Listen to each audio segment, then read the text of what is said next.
আসসালামু আলাইকুম। কি অবস্থা সবাই? আশা করি সবাই ভালো আছেন। তো আজকে সৌদি আরবে প্রথম তারাবি। তো আজকে প্রথম তারাবি পড়তে যাচ্ছি। 3 বছরের মধ্যে এই প্রথমবার আমি মসজিদে তারাবি নামাজ পড়তে যাচ্ছি। এর আগে তারাবি নামাজ আমি মসজিদে কখনো আদায় করিনি, বা নামাজ পড়তে গিয়ে একটা অন্যরকম অভিজ্ঞতা হলো। সেই অভিজ্ঞতাটাই আপনাদেরকে শেয়ার করব।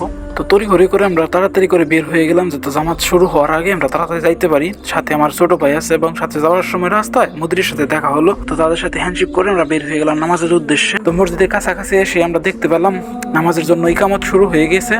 তো আমরা তড়িঘড়ি করে মসজিদে ঢুকি, দেখতে পেলাম অনেক মানুষজন আসছে তারাবি নামাজ পড়ার জন্য। যেহেতু প্রথম তারাবি, তো সবাই খুশি মনে আসছে তারাবি নামাজ আদায় করার জন্য। তো নামাজ পড়া শেষ হয়ে গেল। নামাজ পড়া শেষে সবাই মিলে যাচ্ছে পানি নিতে।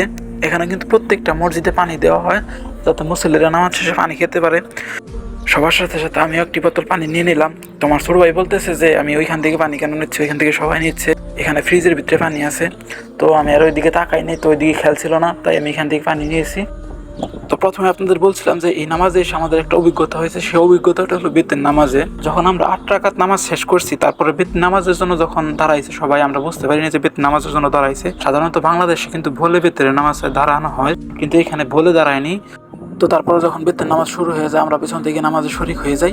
তো বেতের নামাজ সাধারণত বাংলাদেশে ডাইরেক্ট 3 রাকাত পড়া হয়, কিন্তু এখানে না।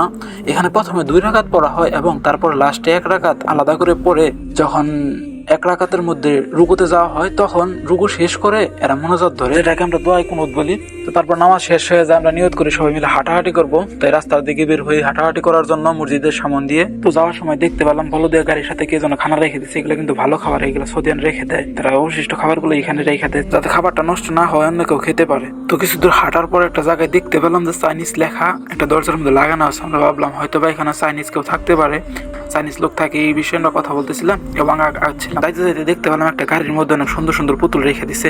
পুতুল দিকগুলো দেখে কিন্তু আমার খুবই লোভ হচ্ছিল, আর প্রত্যেকটা পুতুলই আমার নিতে মন চাচ্ছিল।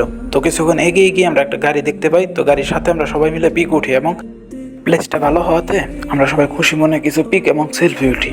ফার্স্ট ভিডিও, তাই ভিডিওটি কেমন হয়েছে অবশ্যই কমেন্ট বক্সে জানিয়ে যাবেন। জানি হয়তো বা ভালো হয় নাই। ধন্যবাদ সবাইকে।